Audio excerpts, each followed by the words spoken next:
very, very important concept that Gandhi understood, that King understood very, very well.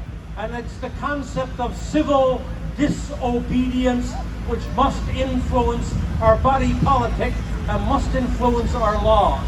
That's what we're down to now. That's why the truckers and this gathering today and the many gatherings that will follow it are so important. We now have to depend upon the people. I had a campaign manager years ago who used to say, there's wisdom in the crowd. And now there's got to be super wisdom in the crowd, because we must influence individually and collectively the government and the judiciary of this country to reestablish the Charter of Rights and Freedoms that we intended it to be in 1982.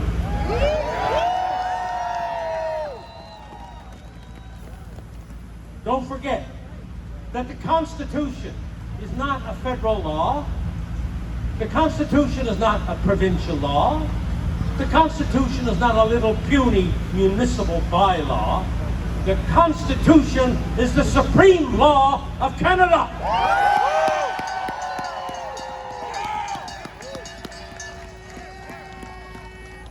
Nothing comes above the Constitution, and the Charter of Rights and Freedoms is a part of that Constitution. And your individual rights and freedoms are in that Charter of Rights and Freedoms. Section 2, freedom of expression, freedom of religion, freedom of conscience, freedom to associate, freedom to assemble, the right to move and travel anywhere in Canada or leave Canada, Section 6. I have a lawsuit out against the federal government because they won't let me travel across the country. They won't let me travel across my own land. And Section 7 says what? The right to life, liberty, and the security of the person. Security of the person means you don't put any jab in me unless I agree.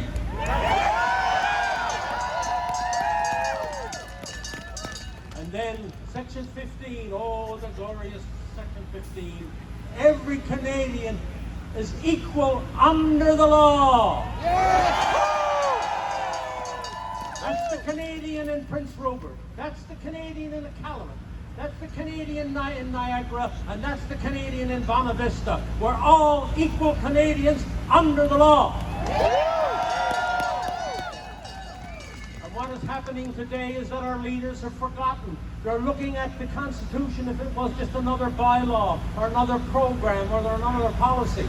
They can't distinguish between the glue that keeps the country together versus a law which they can change every day of the week.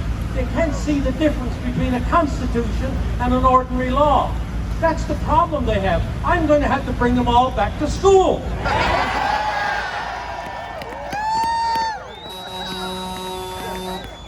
They don't seem to understand that the Constitution enshrines the permanent values of a nation. They're not to be changed by the whim of this Parliament or that Legislative Assembly. They got it all wrong. I guess it's because we only changed the Constitution once since 1867, and that was in 1982. They don't seem to understand the difference.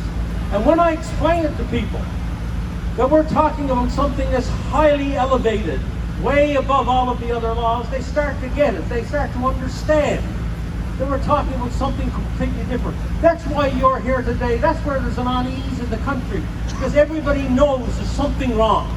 There's something rotten in the state of Denmark. There's something not right in this country when you have your rights and freedoms being dismissed with no science behind it, as Dr. Alexander will tell you, or Dr. Hodgins will tell you. They have no leg to stand on.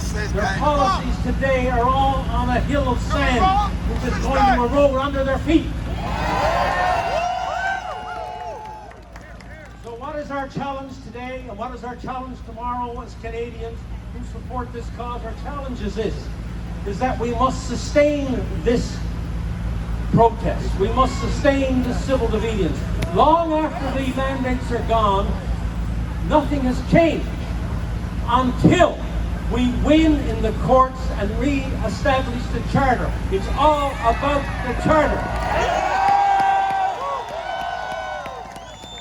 So I want you to repeat after me, the Charter. The Charter. The Charter. The Charter. The Charter. The Charter. And one more.